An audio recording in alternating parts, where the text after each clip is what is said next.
Regarde si on le met en bas. Non? Mieux, non? Regardez si on le met en bas. Ouais, remets, essaye en bas.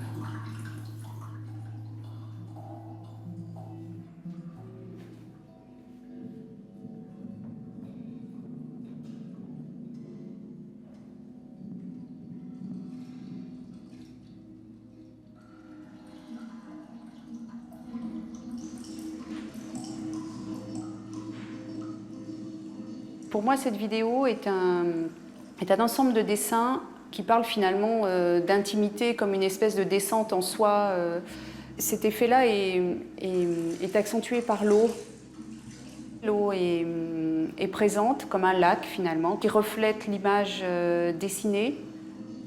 Et il y a cette idée comme ça d'une descente, c'est-à-dire d'une verticalité qui est présente et dans l'image dessinée et qui est redit dans le reflet.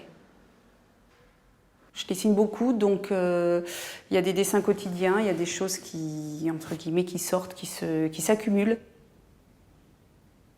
Souvent, je me suis rendu compte que c'était des entre-deux qui m'intéressaient. C'est-à-dire que l'adolescence, c'est aussi un moment entre-deux. C'est-à-dire qu'il y a cette perspective de développement, cette perspective d'être autre. Il y a une difficulté, évidemment, à être, mais aussi tout est possible. Et je crois que c'est plutôt cet intermédiaire-là qui m'intéresse. Après, ça se traduit par souvent des figures aussi qui sont fragiles, donc souvent plus des figures d'enfants, de femmes. Il y a peu de formes de pouvoir dans mon travail, d'autorité, de force même physique présente.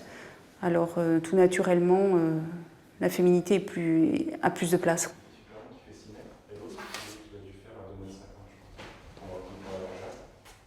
Finalement, c'est une question de dessin qui m'occupe avant tout, je crois. Et qui traverse autant la sculpture que la peinture.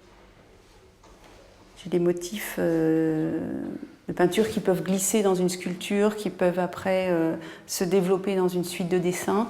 Tout se bouscule. C'est-à-dire que j'essaye d'avoir de moins en moins de sections, quoi. Les choses glissent.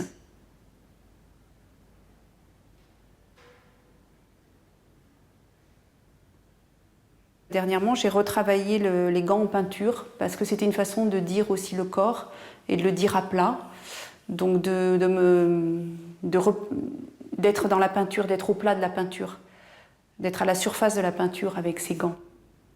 Il y a toujours un double dans le gant. Il y a toujours l'idée de recouvrir, de cacher, en même temps d'être dans une présentation. Il y a toujours deux gants, on peut en perdre un. Enfin, il y a un envers du gant, Voilà, c'est une double main, voilà. Ça a aussi rapport au fer, évidemment, à la main. Donc, il y a une métaphore qui est assez belle, et puis et en même temps, c'est un objet négligeable. C'est une petite chose, donc j'aime bien ça.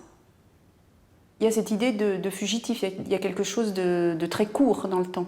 Donc, il y a une relation, je crois, assez juste entre la forme, c'est-à-dire ce dessin rapide qui capte, et puis le moment fugitif qui est dit. Puis là, tu vois, il ressort ici aussi, il est voilé comme ça. Ouais.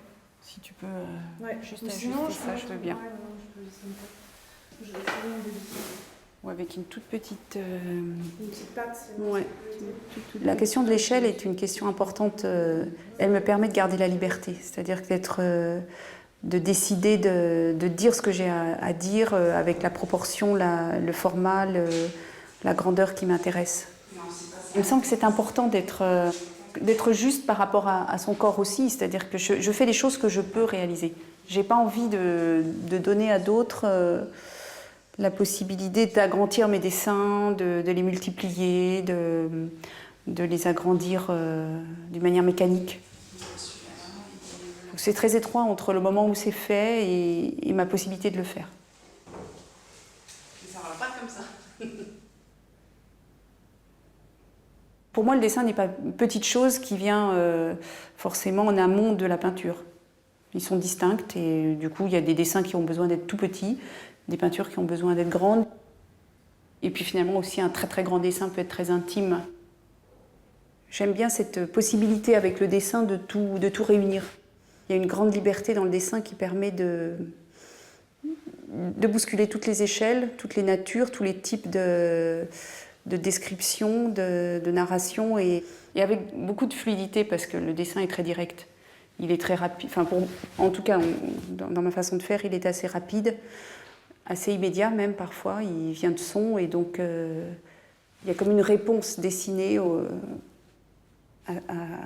monde quoi, finalement.